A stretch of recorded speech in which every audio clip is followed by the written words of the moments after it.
again. And General Roy Chaudhary, Chief Marshal Raw, distinguished ladies and gentlemen, thank you very much for giving me an opportunity to be here. And it is very enlightening for me to learn from all of you. As again, some of you said you are researchers, scholars, professors. I have been a soldier. I have been in counter-terrorism all my life, from major to lieutenant general, all my appointments. And I am also from the Jammu and Kashmir Light Infantry. That is, our regiment draws soldiers only from Jammu and Kashmir.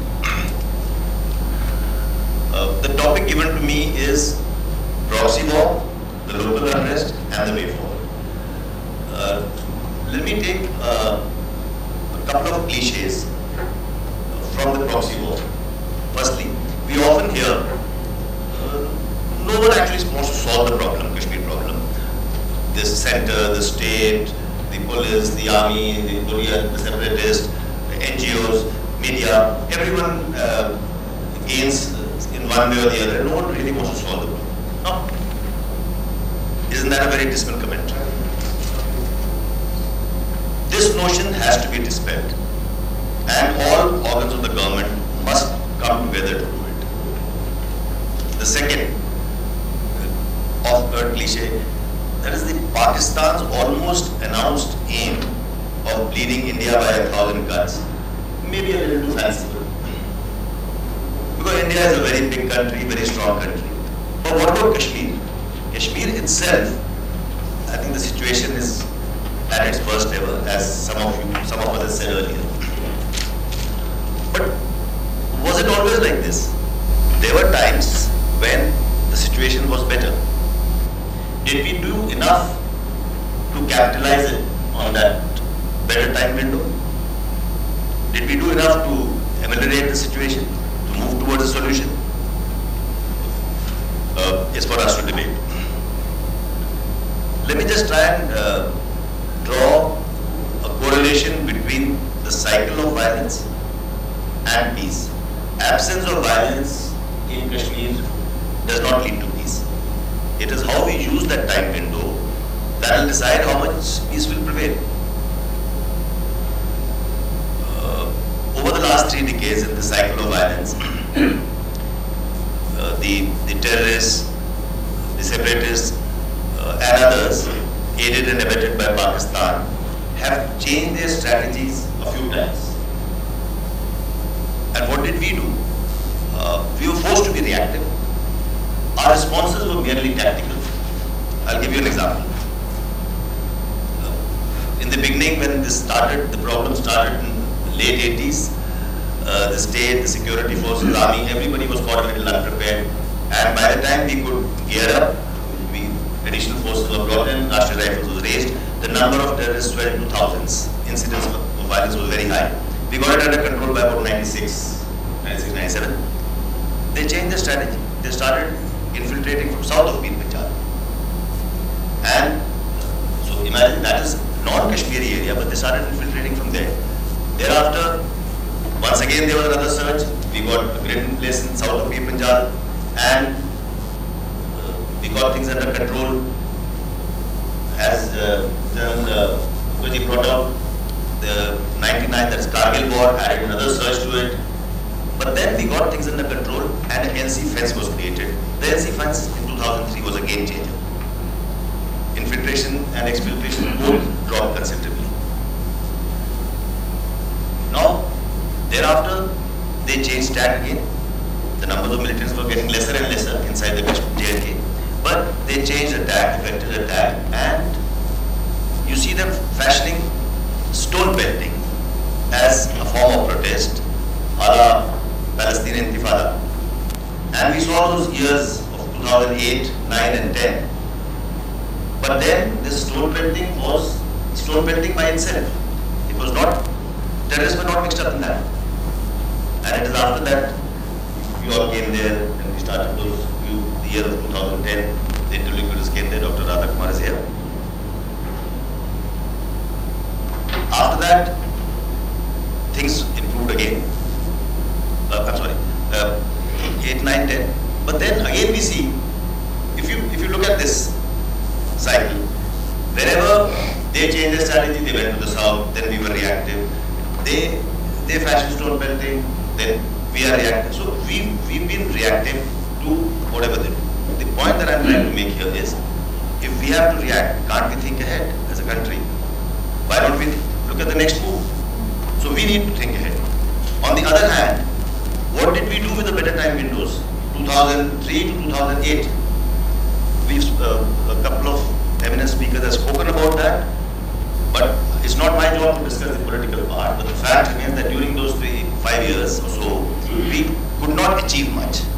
I'll not go into the details. Whereas we should have. The years 2012 to 2015 were good years. And Army did a very good job in the floods of 2014. Despite that, we could not capitalize on our gains. We could not move ahead politically towards a better situation. We can't outsource it to the army. It seems, as an army general and as someone who served there many tenures, the state administration, to my mind, seems to be content to outsource it to the army, the police, this part of engagement. Even this engagement with the youth, we can't outsource it. We have to, the state must step in, they must do their skill development, education, economic empowerment, sports activities, etc. The state has to do it. Okay. And now enters a new animal, social media. In the beginning of this decade, proved to the world, the Jasmine Revolution, the Arab Spring, and so many things that happened in the Middle East, the power of social media. And the other side, I start using the word other side here, the nexus between the other side, abetted by Pakistan, ISI. They skillfully use social media to mobilize the youth, to radicalize the youth in the name of religion, to create icons like Burhan Wani. Who was Burhan Wani? I was a co-commander when he was eliminated. He wasn't some Kumkar fighter. It was a creation of social media. So, social media has been used very skillfully by them. In this, like I said earlier, we have been reactive. In this, I'm afraid we have not even been reactive. The state insists on being more than a decade behind in using this part of social media. Army is no better. Very recently, the army chief has taken some very bold steps, and I suppose the result will show later, but otherwise army is no better. So we need to understand that this is the tool of tomorrow. This is what the younger generation will connect with and will happen. I have two sons. My younger son says, why do I need to read the newspaper at all? I get it through the Twitter and the other such social media apps. And now, as you said, we must talk about the present situation. In 2015, what was the situation? I was a co-commander then. The number of terrorists was at all-time low. It was less than 200, and if you counted the active people, it was substantially less in Kashmir. There was no infiltration. Since there was no exfiltration, the numbers that were there were very poorly trained because they didn't go across for training. There were no terror training camps in Kashmir in India. So, 2015, the numbers are very low. And so to use some of the tools as force multiplier, they use all three of these together. What are the three? I'll just repeat. Terrorist violence, social media, and stone pelting. Let's call it agitational terrorism. Stone pelting, because they've realized that over those 3 years, they realized that this form of protesting, the stone pelting, has better acceptance in international fora as an unarmed protest. Well, unarmed it might be, but non-violent it is not. It is viciously violent. We have hundreds of security forces casualties to show for it. So what happened now is, earlier protests used to be after the funeral, etc. Now, during an encounter with the terrorists, social media was used to mobilize the youth. In fact, when we turned off the communication towers temporarily, they would use the masjid mics, but crowds were mobilized. and stone pelters came on and took on the security forces, the army cordons, engaging the terrorists to help terrorists escape. And several times we've had to let the terrorists escape because we could not fire on these stone pelters. So here we see that now this is the state that we are in today. I agree, bleeding by 1,000 cuts and all may be fanciful, but like I said earlier, in Kashmir, are we looking at that stage of a public, all-out public revolt against the government? The much talked of fourth stage of insurgency? I don't want to be an alarmist, but we are here, sitting here to talk essentially, or to discuss essentially. After all this discussion, we want a way forward and some recommendations. So we need to be sort of ruthlessly frank with ourselves. And my suggestion as a soldier, some points for the way ahead. It has been 3 decades that this virus broke out. By a sheer coincidence, it is again after 3 decades that we have a government in power in the center which is not hostage to any coalition. So, while the situation in Kashmir is at its nadir, there is also a strength to deal with it. Now we have to make up our minds how to use it, which is not my job. But suggestions. I think first of all, we need to create a hope. We have to create that hope for Kashmiri, that the government wants to resolve it. He should believe in us first. We need to have a little emotional outreach. We show empathy to the youth. The youth today are led to believe that Indian Army is there to defeat the youth and to destroy them or defeat them and their aspirations. We have to reach out to the youth, because today's youth in J&K are the children of midnight knock. They've only seen this. So I think, like a couple of other speakers have said, we really need to understand that, and they need to believe in us, because we are not reaching. There is no outreach from us, from the state. When I say state, I'm talking of church and state. That means center and state put together. So if we don't do this outreach, the other side is doing it. Pakistan is doing it. Their outreach, they are capturing the mind space of the youth, and it is this mind space. And what are they using it for? For radicalization, for hatred. So we have to replace misinformation with information.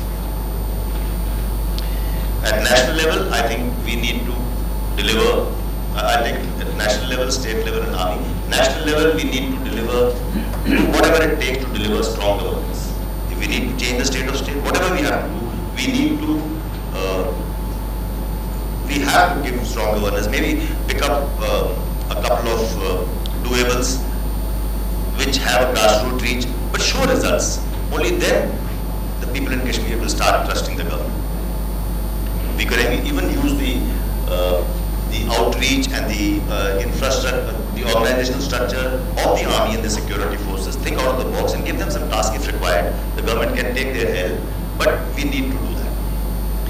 At state level, like Dr. Sandhbal also said, political parties, the mainstream political parties at least, need to regain the space that they've lost. They've ceded the space in the last couple of years, and there is no outreach. No party workers go out, with due respect to Mr. Tarigami here, no party workers go out to the districts, the block development officer doesn't go out, the sub-tehsildar doesn't go out, the administration doesn't go out, no one reaches them. So what happens now is this space has been filled by, I disagree with you, Dr. Singh, a little bit, it has been filled by Hurriyat also. Initially Hurriyat. Yes, a part of it is now this leaderless movement, this youth is also happening. At army, we need to ensure a stability, which is being done. But army also, along with security forces, we need to bring down the levels of violence. We have to be more effective in this. Last year we started some kind of 5-point program. I will not try and go into those tactical details how we did it. This is not a forum for that. But We need to bring down violence, and it can be done. Talks, very important, a lot of us have said so. I think the government needs to engage, talk. Talk with whom? The government says, I mean, as the state stand, they will not talk to Korea till the violence is stopped. All right, for a minute, since I'm not into politics, for a minute I'll just go with that and say, you asked Dr. Singh, whom to talk to? There are so many people in Kashmir. There are so many organizations. Talk to the civil society, talk to NGOs. There are other Kashmiri groups. Talk to the Kashmiri Pandits, and more important, talk to the Traders Association. There is a Poni Wala Association. There is a Sumo Wala Association. There is a Shikara Wala Association. Because these are the people who are actually affected. Start engaging with them is a suggestion. And lastly, we have to engage with the youth. Whom to engage?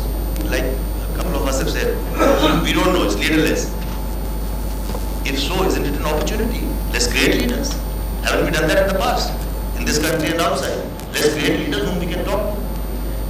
We have to do something. We have to get ahead of them.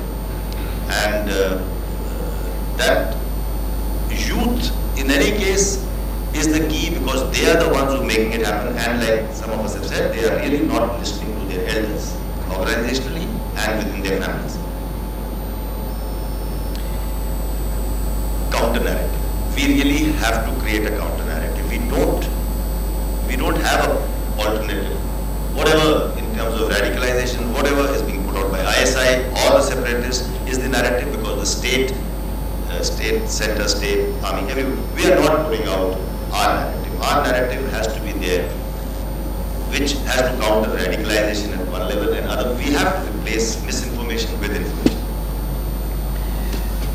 Fund flow. We just need to control the fund flow. In the last few days, some steps have, very strong steps have been initiated, which is a very good thing. We were the cliche too little too late. It is too late already. I hope it is not little.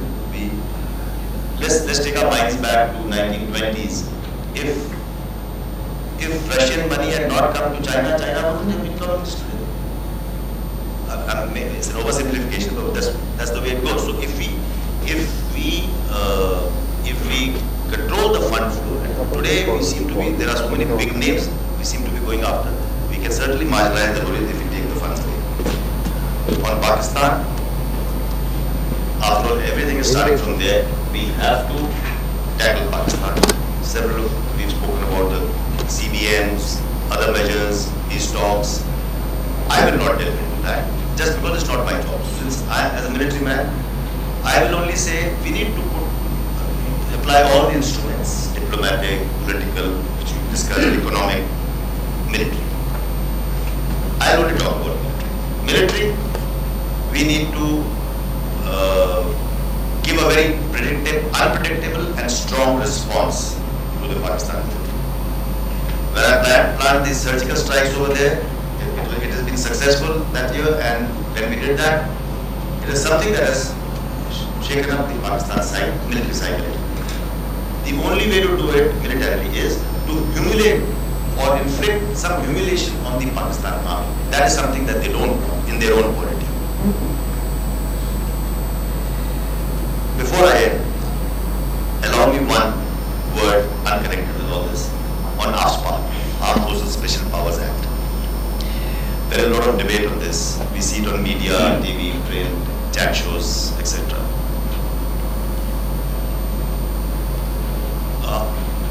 AFSPA, I am not going to, there are words like draconian, license to kill, I am not going to defend those. What is draconian? These are too filmy. I am not going to talk about that. It has 7 provisions. 3 of them are defining or abrogating it. Left 4. One says you can search any premises because there is no district magistrate present at 16,000 feet in the jungle, which there is no inhabitation for 2 days away or 1 day walk away. But if there is a road there, we need to search it because it is on the land of control. Anyway, so it allows you to search any premises without a warrant. And if you cannot carry something which is anti-national like ammunition, contraband, drugs, etc., you are allowed to, after taking the evidence, either come and give it back to the police. If you can't, then insurance. It also allows you to arrest someone, because there is no district magistrate present over there. But you must hand him over to the police. It says a reasonable time. Army is imposed on itself a restraining time of 24 hours. They say within 24 hours we must hand over to the police, and we do it. Yes. It allows you to open fire. Of course, when somebody is firing at you, you have to open fire. It allows you to open fire to protect national property, to prevent loss to property or life. The last one, which is the only one which is objectionable. They say that this license to kill bit is, there is no license to kill. It only says that to prosecute somebody who's open fire, you need to take sanction of the government. Sir, you would know perhaps, or otherwise, this is a legal thing. Several times permission has been given.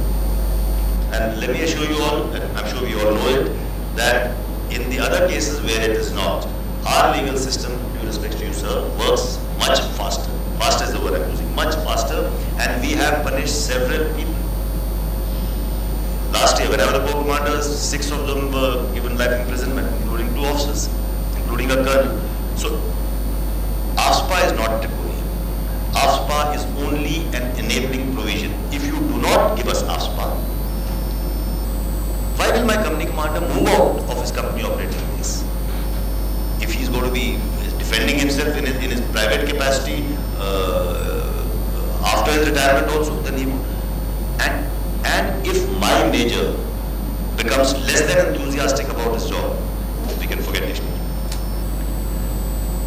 My concern is not this, actually. My concern is not this, that after the debate, AFSPA will be revoked. I give it to you. I say it openly. I should say that when I was corps commander. AFSPA, state government, central government cannot revoke AFSPA. They cannot. This is talk show over. If you really want to hold on to it. It won't happen. Last front line, the current front line magazine. Member of this, the CM statement, the block, there is a block that says we cannot take out AFSPA. That's what the CM said. Earlier there were talks. That is different. My concern is something else about AFSPA. And I'm looking towards you, man. My concern is, please, AFSPA should not be made applicable selectively. We have a failed model of Imphal to learn from. If you just take up 2 districts, these districts are better, and we will not have AFSPA over here. You will have terrorists operating by day and sleeping by night. That's what is done in Imphal. So it should not be selective application of AFSPA. AFSPA is only an enabling provision. In the end, I say that please keep the army enabled, and army can bring down the violence, quell the violence anytime. We've done it in the past. We can do it again. We can do it on call. We'll put in additional forces, but and army can put it down. But next time now, when we have a better time window, the state has to be ready with a plan how we are going to take the process forward and not just wait for the army to do it. Thank you. Can I add one word to that? There's been a huge amount of misinformation on what we said, so I want to set the record straight.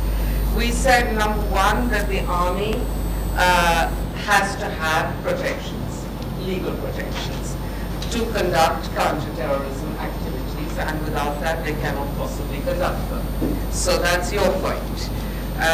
We then said that the real problem is that the way that we, the government of India, back in the past, constructed AFSPA was as an area-specific order that would apply under the Disturbed Areas Act.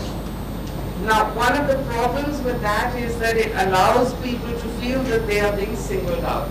If you say Manipur AFSPA, Kashmir AFSPA. So what we actually suggested was that you need a revised Army Act in which AFSPA becomes an essential element of the Army's conduct whenever they are called into disturbed areas. So that you're not naming any area particularly, It's a general thing. It can be applied at any point in any part of the country. That was our suggestion. We never said remove it. We never said revoke. And by the way, I'm on record as having many times said that it is an idiotic idea to think that you can have some districts which are free because the terrorists will cross over. What are you going to do? I mean, it's just, I'm sorry to say we have allowed political opportunism to diminish and absolutely ruin every strategic concept in our country, including security. And I'm personally ashamed of that. And I must tell you, I'm an opponent of that, not a supporter. Thank you. This is the part of Kashmir that is with India. Down south is Jammu. This is Kashmir. This side is Ladakh. This side is the northern areas, which is part of POK, which has been, including Gilgit, Baltistan, and so on and so forth, grabbed by Pakistan in 1947-48. And this is the so-called Azad Kashmir, which we call POK. This side, you've got the Shaksham area, which Pakistan ceded illegally to China. And this side, you've got Aksai Chin. So the area of interest which we are really going to talk about today is Ladakh, Kashmir, Jammu, POK, and northern areas. I'm not talking about Shaksham. I'm not talking about Aksai Chin. I've done a tremendous amount of research on this subject. And the fact is, if you study demography in detail, and you study the surveys that have been carried out with reference to the demography, it is revealing and shows you a way ahead. And it needs to be understood and comprehended by everyone. I'm reading it out quickly. The geography and demography based on census 2011. My own research, when I was the Corps Commander for 2.5 years, I physically had interviews conducted of no less than 70,000-80,000 people on their personal views. A survey carried out by MORI, that is the Market and Opinion Research International, actually chartered by the Pakistanis through Gaddafi's son in Libya. Then repeated in 2009, 2010, another survey using Robert Bradnock in conjunction with Modi. Now based on that, and going forward from there, I'll just talk to you about the areas of Kashmir. Jammu, Kashmir, Ladakh, Pakistan occupied Kashmir and the northern areas. I come on to the Jammu region. Jammu has a main ethnic composition of Dogras, Hindus, Sikhs, Punjabis, Hindus and Muslims. Kashmiri Pandits, Hindus, a few Kashmiri Muslims, mainly Sunnis, only a few Kashmiri Muslims. Mountain tribes including Gujars, Bakarwals and a host of other mountain ethnic groups including Bhutias. There is no Kashmiri population except for a small pocket near Banihal village and Rajouri, and those who are settled down below in Jammu town. Most ethnic groups in Jammu region have no love lost for the ethnic Kashmiri. And when I say Kashmiri, I am really talking about the Kashmiri of the valley floor in Kashmir region. Except for the small Kashmiri pockets in Banihal and Rajouri. Banihal is the pass entering into Kashmir, and Rajouri is just across the Pir Panjab, the old Mughal route. Jammu has 26% of the area of J&K and 45% of its population. Of the total population of about 5.75 million, about 66% are Hindu, 30% are Muslim, of which 65% are Shias, about 8 to 10% are ethnic Kashmiri Sunni Muslims, and that percentage is only 3 to 5% of the total population of the Jammu region. So the Sunni Muslim is only 3 to 5%. 15% Sunni Muslims of the state are from Jammu. The majority of them are anti-Pakistan. Because the Sunni Muslim of the Jammu region is different from the Sunni Muslim of the Kashmir region. About 45% are other ethnic groups. If we ever had the guts to hold a referendum, which we should have in the good periods, I have no doubt that 95% of Jammu would vote for it.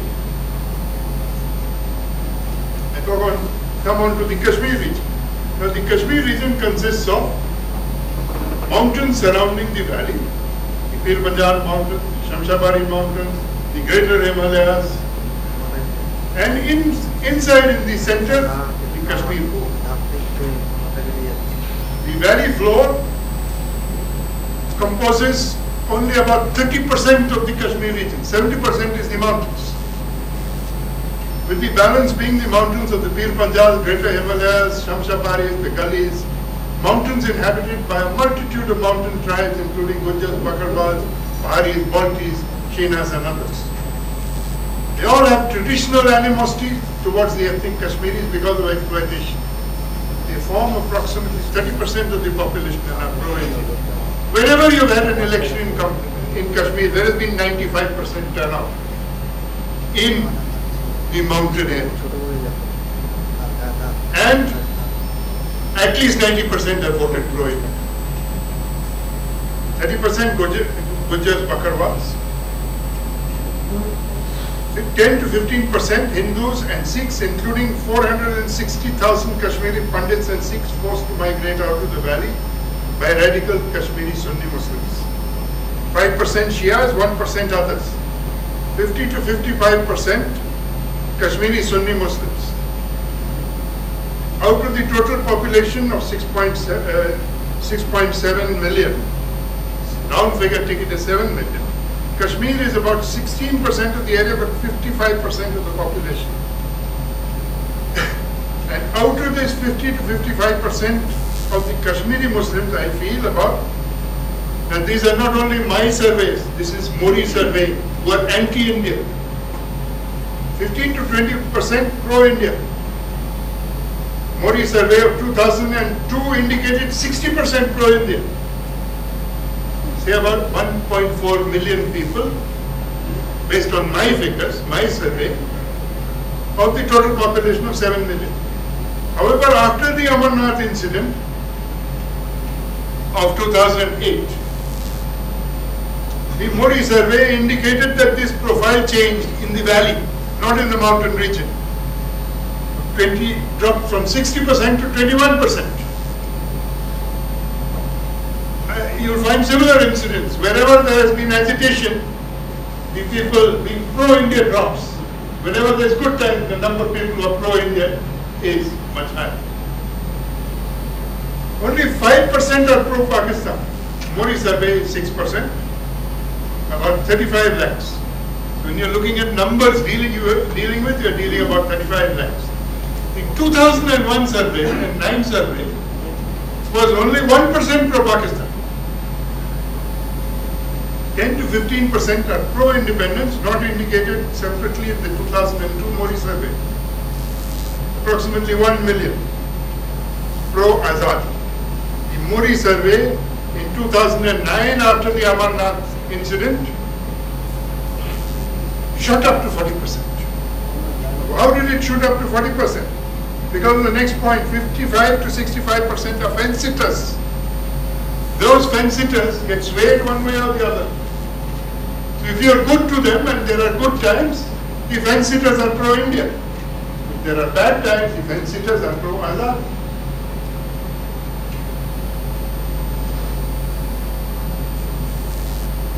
About 45% of the Kashmir region are pro-India. If we govern Kashmir correctly, we estimate 70 to 80% voting to stay as part of India, as in 1996, 97, 2003 to 2006. These were the windows you had to solve problems when people were with you. 2014 after the army's flood relief. That is why you had 65% voter turnout. But I must tell you also, Srinagar had never had a voter turnout of more than 20%. In my time it was 1%.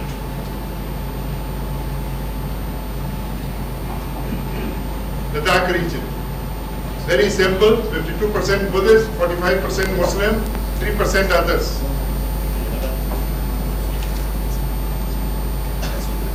Totally pro-Indian. Total population of Indian J&K about 12.5 million and has breakup of 68% Muslim including Shias, 13% Muslims are Shias, 14% are Gujars, Bakarwals, and 15% from Jammu and non-Kashmiri. Little or none of these 42% have any love for Pakistan. Balance 22%, Kashmiri Sunni Muslims dominate politics of state and dictate terms, forgive me, and being equally blunt, and dictate terms to the balance 78% of the population. In 1996, political delimitation gives Kashmir 46 seats against 37 seats, Jammu and 44 to Ladakh. Non-Muslims form 29% Hindu, 2.1% Sikh, 1.17% Buddhist, and balance others. If you analyze region-wise, 95% of Jammu, in good times 70 to 80% of Kashmir, and 99% of Ladakh in favor of continuing in the Indian Union, subject to good governance by the Indian Union. POK region. Southern POK is a mini Pakistani Punjab. Punjabi Musliman colonized southern POK and Muzaffarabad division. Pakistan executed a pro-Pakistan demographic change. Ethnic Kashmiris are actually only around Muzaffarabad and a few neighboring places, including the Kishan-Ganga Valley. Mountain tribes populate the high reaches of the mountains. The population is about 3.5 million. Whilst the ethnic breakup of this 3.5 million is not known, by extrapolation from 1946 and 1998 census, it is surmised that the ethnic Kashmiri and POK cannot be more than 4 to 5 lakhs. Total population of the Kashmiri. So when Pakistan says our Kashmiris feel this is all you're really talking about. They're actually talking about the Punjabi Muslims. Mountain tribes, about 5 lakhs. Afghans settled in the area by Pakistan, 5 lakhs. Balance a very large majority of Punjabi descent, including very large number of Mirpuris and Pakistani army ex-servicemen.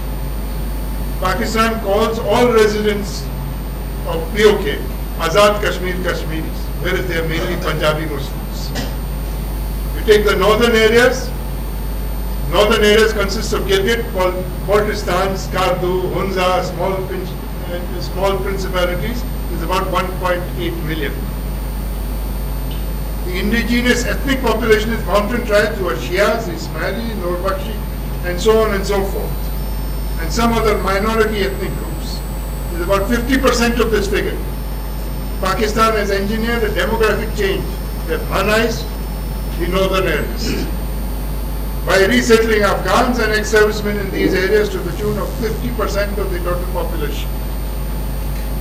It emerges that 80% of the population in Indian J&K stands staunchly behind India, subject to good Indian governance.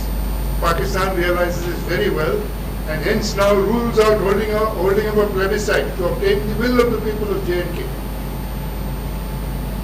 I have just put down a summary over here. What I want to explain to you is stone pelting is not a new phenomenon. You have had stone pelting in the 60s. For God's sake, as a child at the age of 14, I have thrown stones at Calcutta police.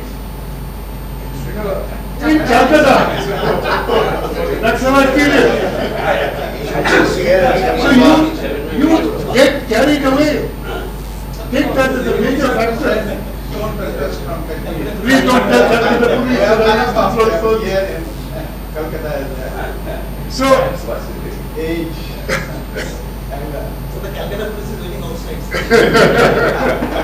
All I'm trying to tell you is that this gives you the chronology of events. Now I'll come on to the next one, which is more important. PDP is actually part of the Hurriyat overground. I have arrested Mehbooba myself twice for carrying terrorists in her convoy and warned her off. I warned off her father. But that is the reality of life. Today they are the government of JFK.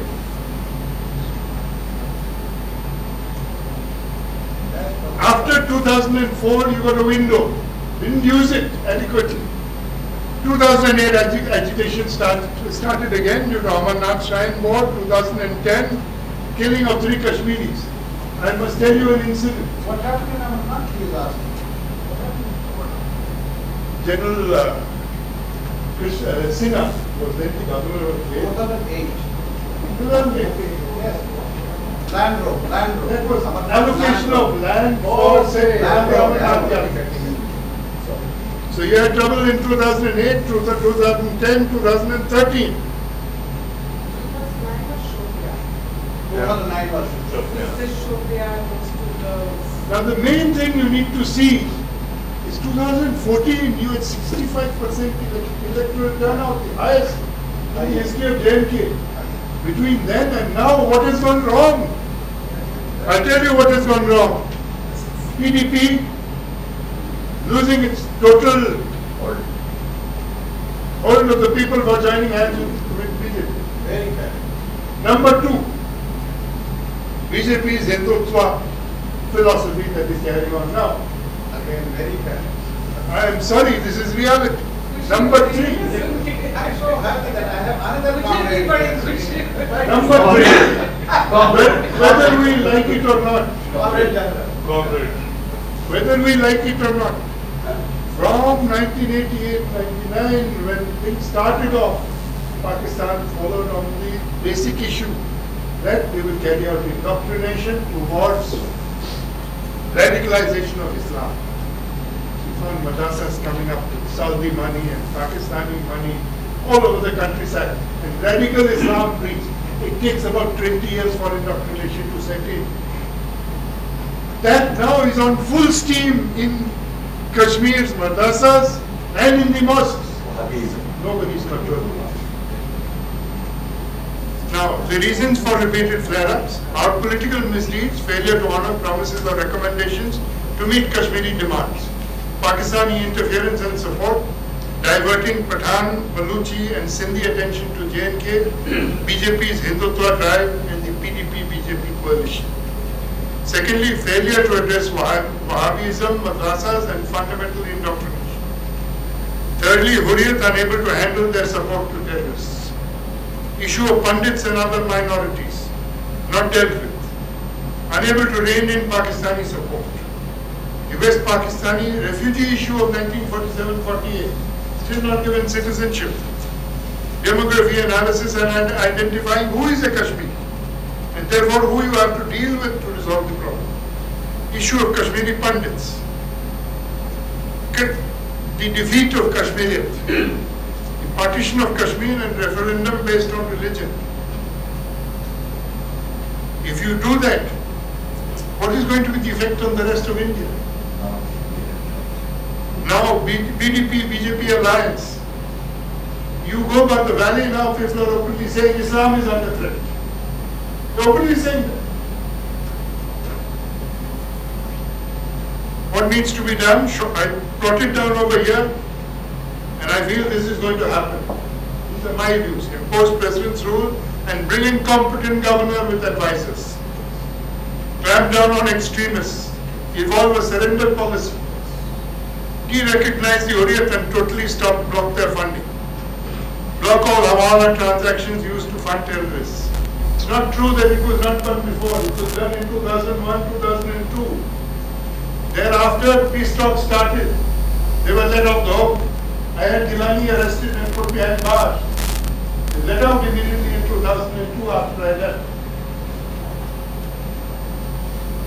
Block all extremist TV, radio and print media, monitor social media closely. commenced anti-Pakistan and extremist public relations, and commenced a government psychological operations campaign. Stop government public statements and actions that aggravate the issue. Ensure government controls schools, colleges and moderate private schools fully functional. Monitor teaching to exclude extremist propaganda. Review the syllabus. Monitor preaching in mosques and madrasas and arrest those mullahs who are extremists. Evolve a policy for dealing with the youth. Improve intelligence and launch only small-scale pinpoint operations. Large operations are banned. Ensure maximum possible operations include local police and Central Reserve Police. Fight case for support of Armed Forces Special Powers Act. Ensure large-scale job-oriented development programs. Immediately improve strike capability and war preparedness. India's deterrence has failed. Long-term, commence process of re-indoctrination of people of Kashmir. Revamp the education system.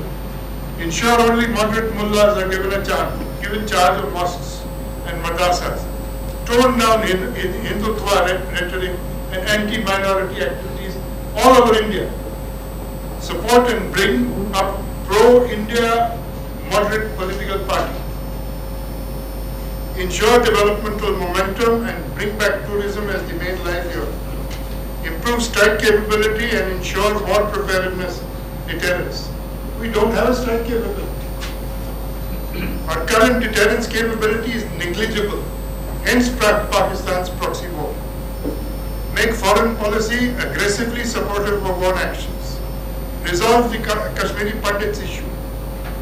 Article 370. If India fiddles with it, I think there's going to be a lot of bloodshed. Start talks with Pakistan and the people to look for a long-term solution, though it may not work. Over 40 proposals have already made to arrive at solutions. Arrive at a workable one and pursue it, push it. Over to Arun. Very many solutions have been suggested today, but to take off from where Dr. Sundarban left, I would like to just add one.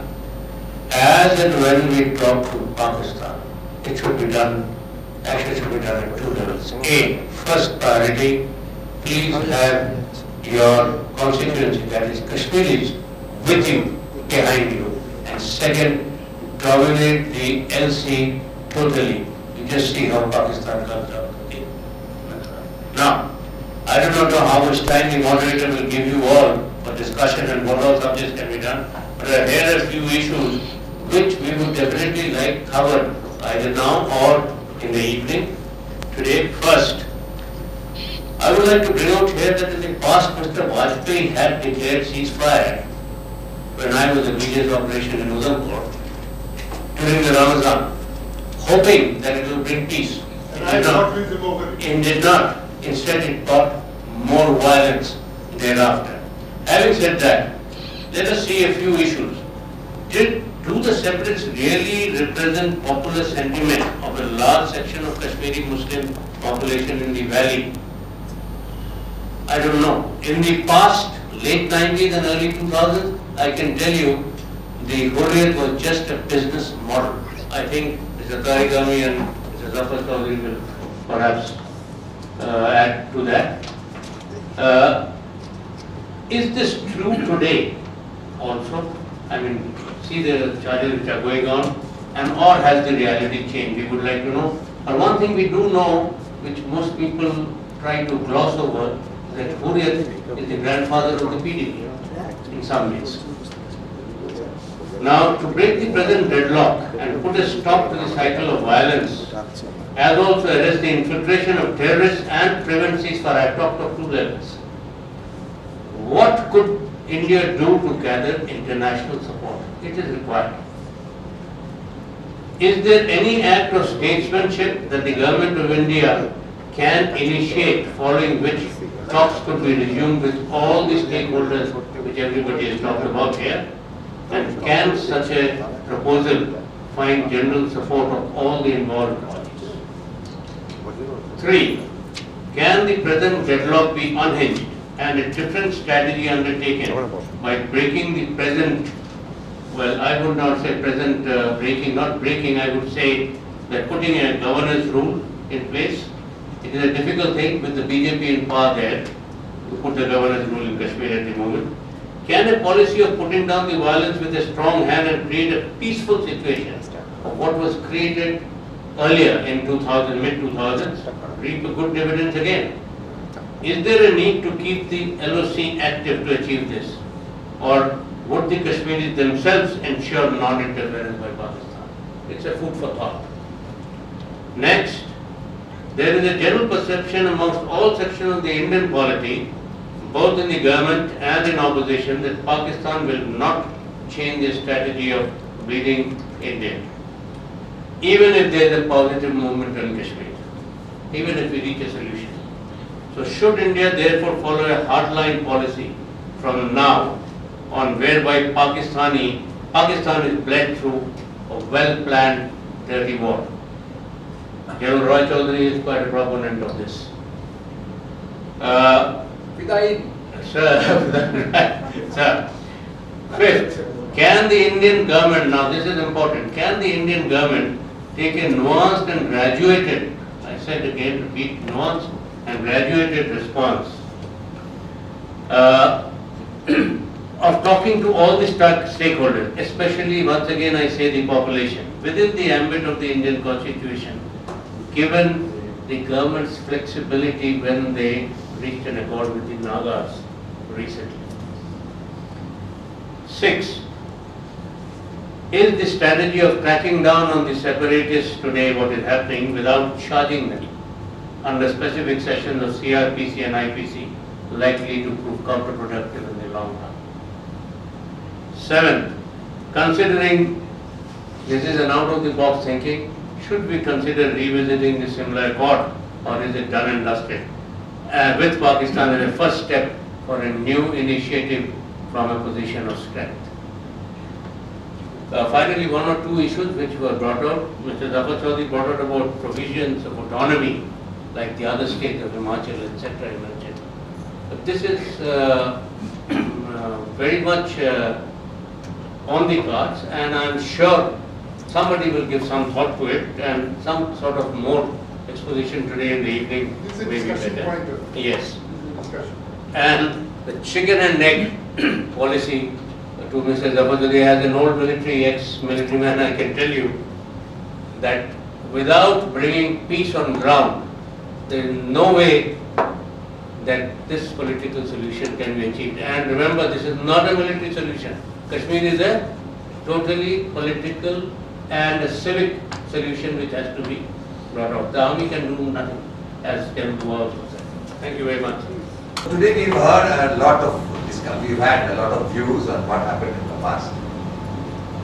But one thing that is obvious to me is what has not worked in the past is unlikely to work in the future. Now, by implication, Mr. Tarekami said that look, we got to own the Kashmiris, and that sentiment was echoed by many of the speakers in different ways, like talk to them, possess them, and all kinds of things. So obviously this is being suggested, which means that this is not something that has been done in the past. So firstly, I beg to differ that is the new solution. And then it's easy to say that we'll own them, but then what does that mean? To whom do we own? Or if you translate it into talk to whom, talking to people, then we talk to whom, what do we talk, and how do we talk? Now, talking to the target audience is in some ways being identified. Own means you make them part of your own. But they are Yeah. But obviously there has been some alienation where people don't feel that they belong to you. You understand them. Yeah. You understand. You understand them. Yeah. So So my question is that to some extent who has been identified, to whom do we talk to? Which General said some time ago. Answer is what do we talk? What do we tell them? You said who the constituencies are, but what exactly do we tell them? And obviously, the same message or what we convey has to be translated to make it appropriate for each of the constituencies. You don't want to say the same thing to the student as to the politician or to the people. So I think there is a lot of clarity which has to emerge in terms of how we own them. Any comments? No, I think we'll ask Mr. Dr. All right, thank you very much.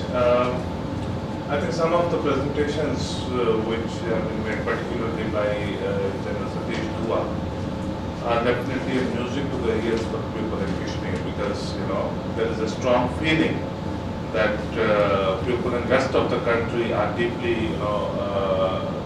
they have a deep contempt for the people of Kashmir, but there has been a talk of outrage, which is, and I would take this message back to the people there that this is how we go.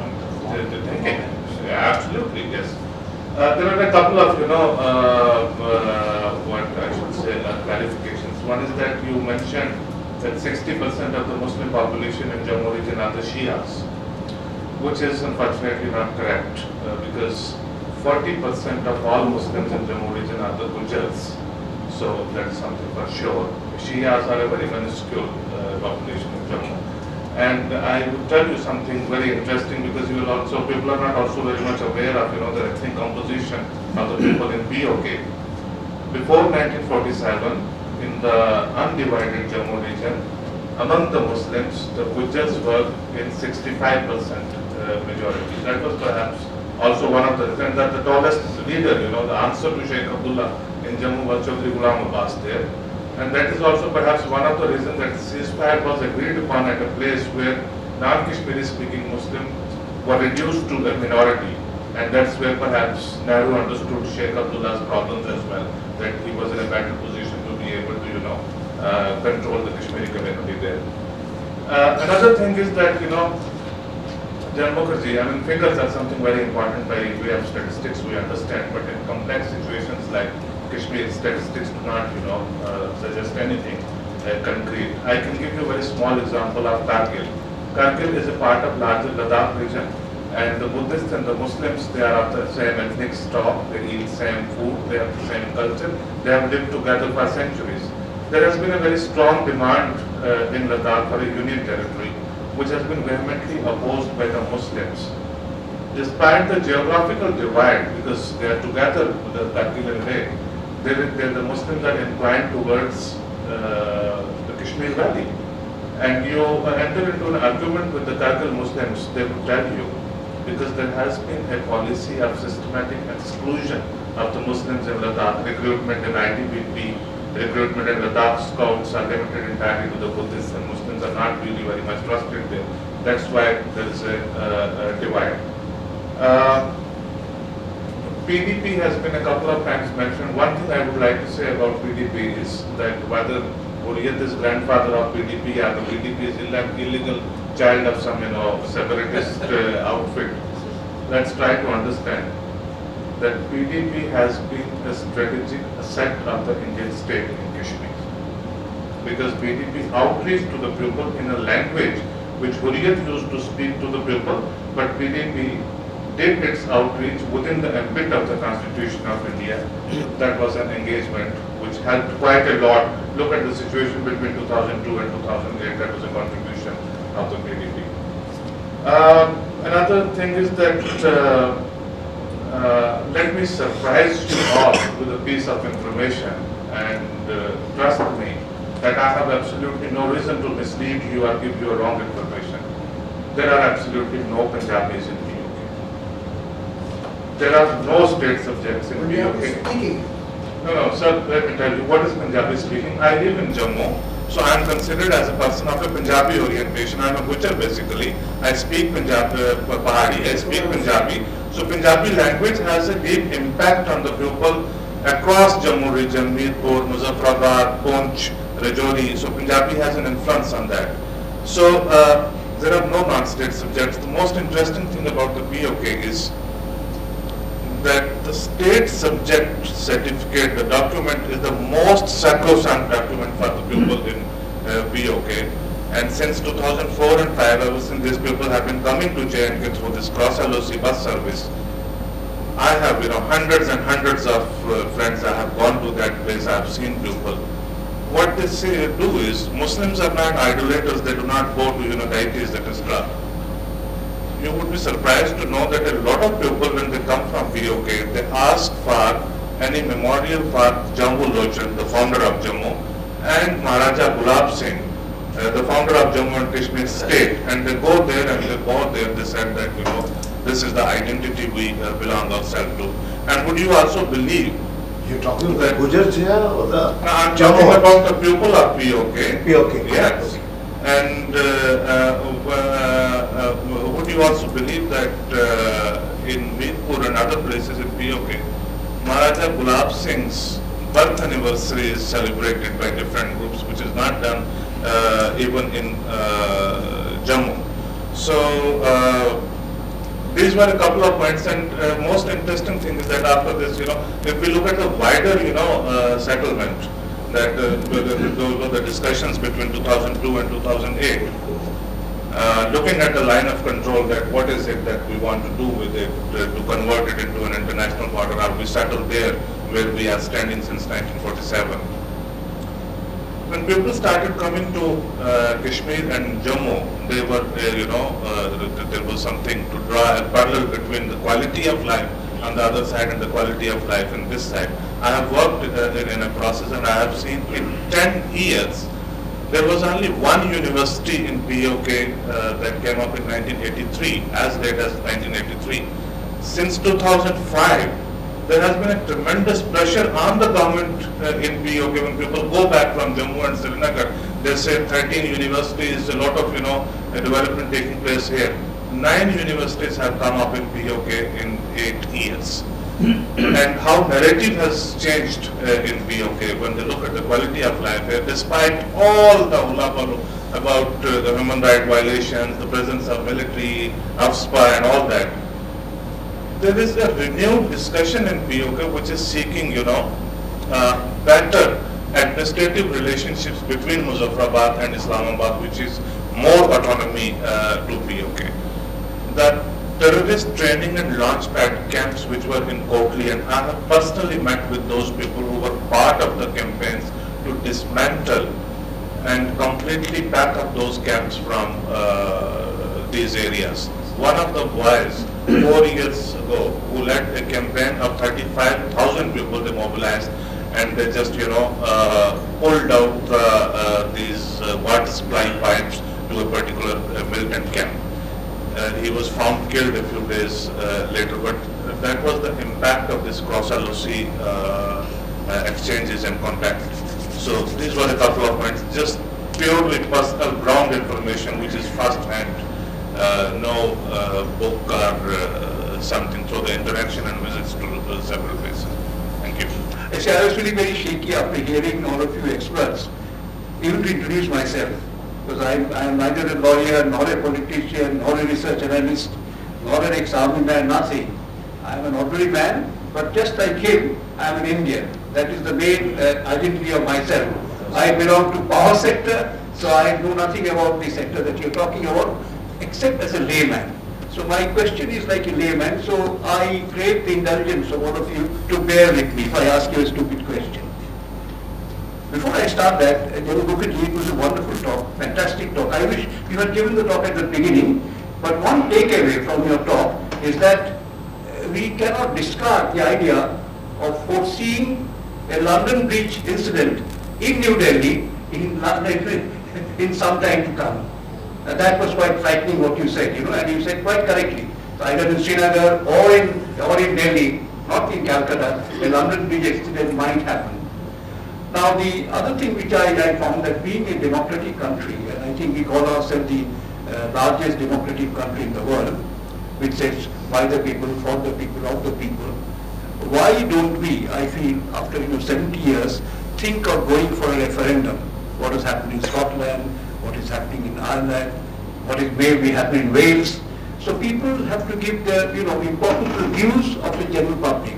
I think we should also think of as a solution to give make out a referendum and find out, as somebody said, whether they want to remain in India or they don't want to remain in India. Then we can have another referendum. That's what is going to happen. That may be one solution. And I fully agree with Jafar Saab that they should be given full autonomy. And that I think is missing, that the Jammu and Kashmir government should have as much autonomy as any other states. So these are the takeaways I wanted to mention as a layman, maybe they're stupid questions. Brexit. Also Brexit. I had written it out, I forgot to mention. I'm going to cut short that straight off, but then I want to switch to Mr. Taligami and the others who come from Dr. Kumar. Basically this, if you hold a referendum in good times, things are with you. You hold a referendum now, Kashmir Valley votes for Azad.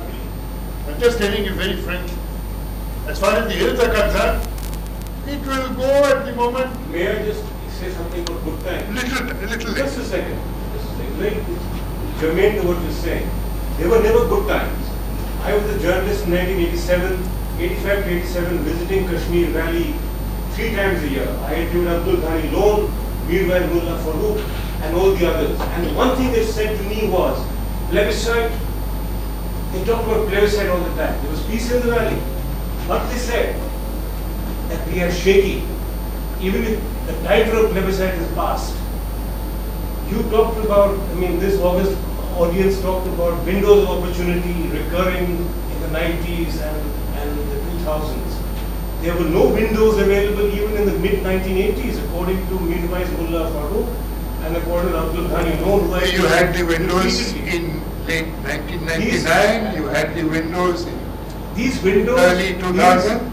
Even the Kashmiris were saying that a plebiscite in the mid-80s would have gone the wrong side. Let's leave it at that and forget the past. Okay, over to the Chief Marshal. Right. Thank you very much, sir. Good afternoon, ladies and gentlemen. I think I have a very difficult task at hand to be the last speaker of the day after 4 hours of long, excellent discourse, good discussions on this very live problem, Kashmir. I'm going to surprise you and General Mukherjee by asking for 5 minutes extra. Because I need to put in some anecdotes to make it interesting for your attention. But doesn't matter, I'll try and finish in times. I think we're very fortunate to have so many learned panelists consisting of eminent scholars, professionals from various fields and with tremendous domain knowledge. We have national security analyst, Kashmir specialist, political activists, members of think tank, and a very learned audience here. And more importantly, I think we have so many former commanders from the army, including the former army chief here, who are not only at the ring side, but they are actual players in the Kashmir arena for a very, very long time, the last 3 to 4 decades. I think we need to thank the panelists for giving their very frank and opinions and enlightening us with their own perspective on this burning issue that lies ahead for India as a nation state. You all have done great justice in being very incisive, analytical, in dissecting the problem, giving a lot of valid observations and suggestions, but more importantly, I think you all have given us a roadmap way ahead for the government to make a concrete plan, implement it to fix the problem that lies in Kashmir. I am no Kashmir specialist, let me admit, but from my own experience and interaction with the people in Kashmir, my experience with Kashmir and in Kashmir, and over the last 4 decades plus 2 years in my service career, I think I have been abreast of the Kashmir situation to a large extent. I have seen the metamorphosis taking place in Kashmir over the last 4 decades. Unfortunately, it has gone in the wrong direction. But I'll cover some anecdotes and explain to you my perspective, which is not different from yours to a very large extent, on the Kashmir issue through my visits and anecdotes.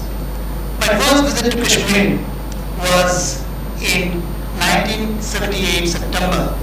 I was in Punjab Jalandhar, Air Force Station, Arambur, as posted there to fighter squadron, MiG-21 squadron.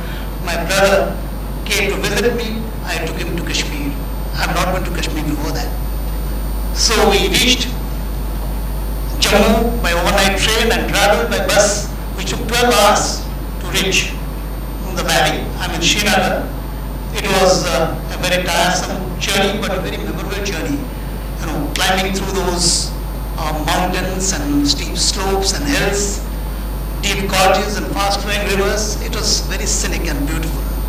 We reached the famous Banihal Pass by the end of the day before the sun set, and we could see the beautiful valley, the Srinagar or the Kashmir valley lying ahead of us, almost 80 kilometers by 40 kilometers in dimension, peppered with various hills and mountains with snow peaks.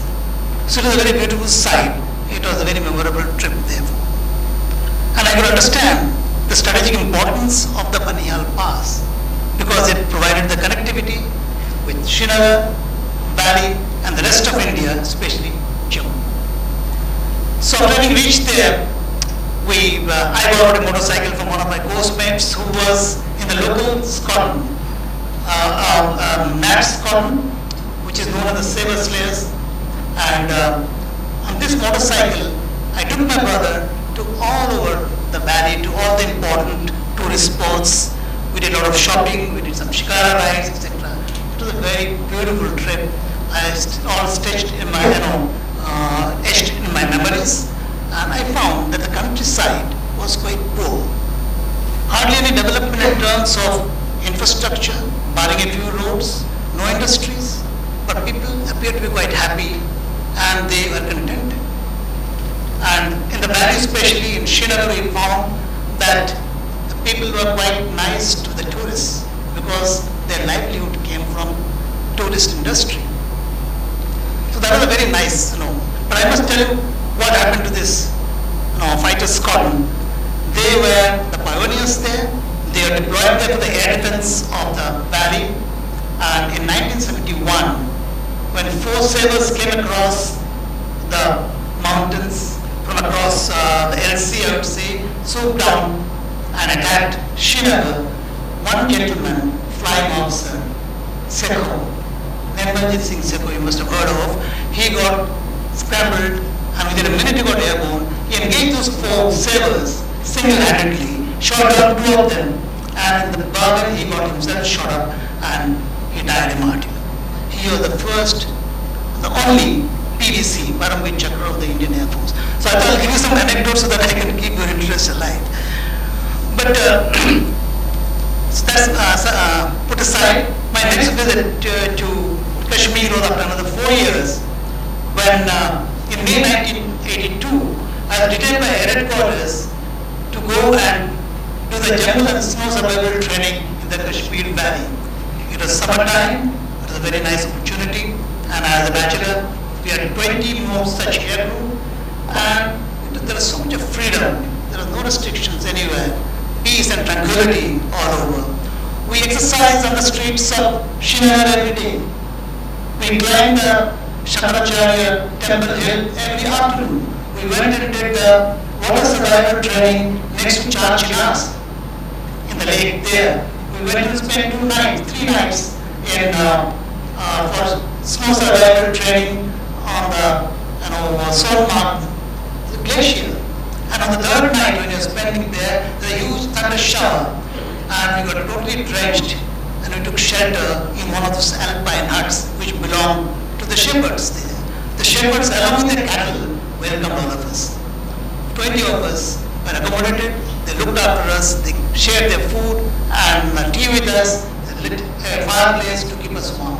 I still remember those events during my training in Kashmir in 1982.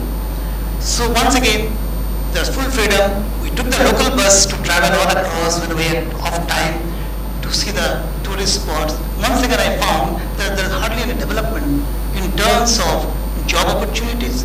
People were happy, but they go and the tourists are all welcome. They survived on the tourist industry and cottage industry. The There's hardly anything more than that.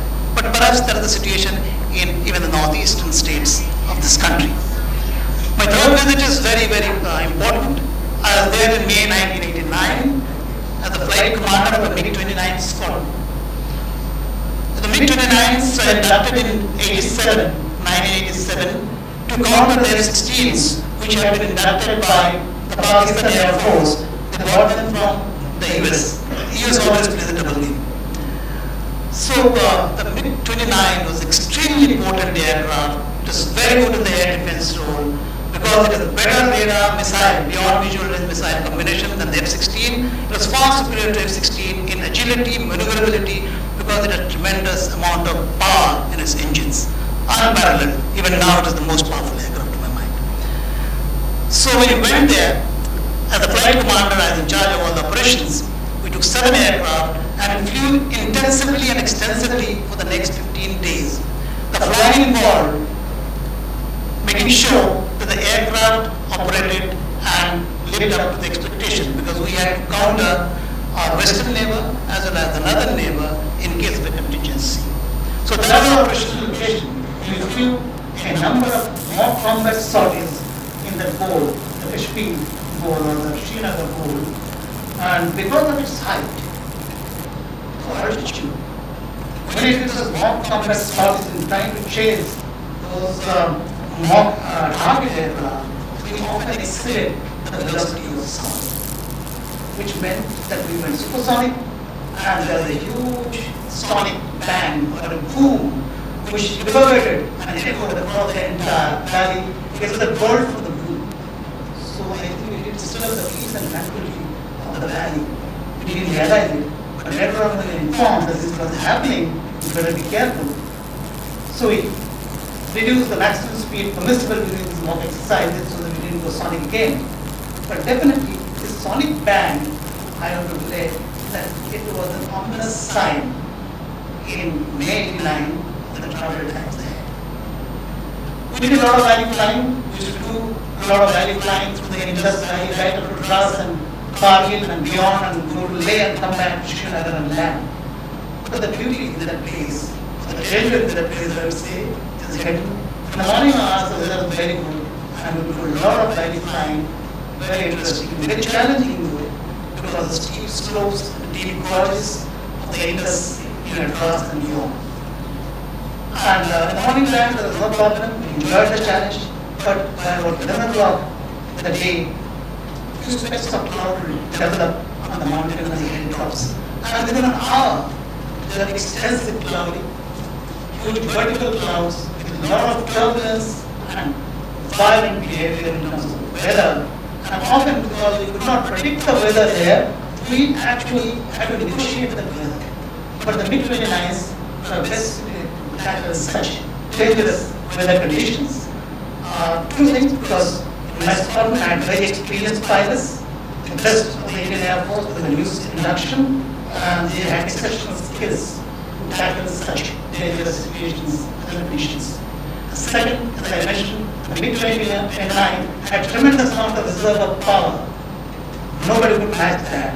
And you could put this aircraft to a vertical climb without dropping your speed and get out of trouble and be safety like climbing out the hills and beyond the clouds. I mentioned this because I have to relate it to something else later on. We are briefed by the people, the intelligence people, the army and the air force authorities, that the situation, especially in Srinagar, is not too good. On the surface, it looks very calm and quiet, but in the underneath, there is a lot of turbulence, there is a lot of currents. I think we have alienated some sections of the people there for various reasons that were discussed by this eminent panelists here. And sure enough, 3 years ago we left, after 15 days of flying in that. In the evening there was a huge commotion. We could see fire and smoke rising into the sky in the center of the city, and we were told that disappearance and anti-national elements supported and orchestrated by ISI agents wanted to disturb the peace and bring in violence in Kashmir Valley. So they had started this arson. They burned a number of buses and vehicles to break the peace and tranquility of the land. After we went back to Srinagar, after 3 months, we got the shocking news that many of our airways who lived in the civil areas, residential areas, that had the accommodation from the local people, they had very good relations with them. But one morning when they had congregated to be picked up by Air Force bus to the Air Force station, the militants from across the border, the other some Pakistani nationals, ISI, and the local militants had opened fire on them and killed several of them. Several, I don't know exactly, 11 or 7. So that is the peace in the valley had been shattered. The violence had started. Insurgency was taking mainly because of instigation of the Pakistanis and the ISI across. Of course, we are our own faults in not managing our political situation well. So, what I said about the MiG-29 is that we had a lot of power to get out of the bad situation. So the government reacted in that fashion, using the security forces, especially the military, because they have so much of power to control the situation and subdue the terrorists and violence. But the other part, which I mentioned, that it requires skills to control the situation, to be able to get out of the situation every time, not by force alone. That professional skills, the political skills, but the political solution, to my mind, was not applied when things started playing out of hand, which is the broader problem to everybody in this panel. So that's why I get this an analogy. I hope correct. When the Kargil conflict broke out, I was in Ukraine as a defense attaché, and I was very busy fighting the missiles, beyond usual missiles of the MiG-29 was deployed in the valley for the air-defense of Kargil operations. And I can tell you, because the MiG-29 had better combat capability and better missiles, the Pakistani Air Force stayed at least 40 to 50 kilometers away from the Kargil battle. So they are very scared of the MiG-29 shooting them off the sky. Later on, of course, I had a lot of interaction in various positions, especially in the last decade, as CEC of West India Command, as the Vice Chief and the Chief and Chief of CUSC. I had been there interacting with almost everybody, the Governor and Chief Minister. But more importantly, I was there in the 2014 floods, KKDR operations, and I think it was exceptionally done. And we had a very good opportunity at that time to push in the administrative plan and reforms, etc., to get a solution like it was brought out by others. Similarly, I think we had opportunities, windows of opportunity to push in our strategic plan to solve the problem or fix the problem was immediately after the 1999 Kargil operations, 2014 plus HAL operations, and thirdly after the period of general elections or state elections when the PDP and the BJP combination came to power. Unfortunately, they failed to implement the plans and they are blocking fighting, hence the results are there to see for us today.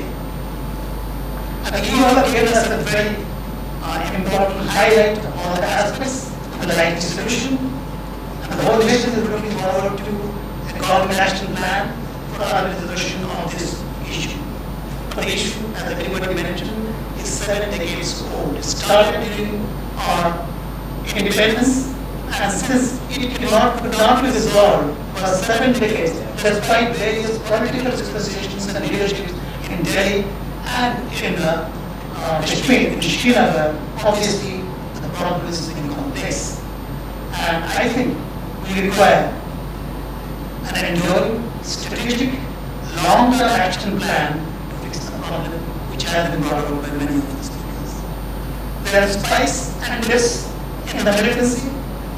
There are a large number of reasons, some internal and external factors, which had accentuated the current problem.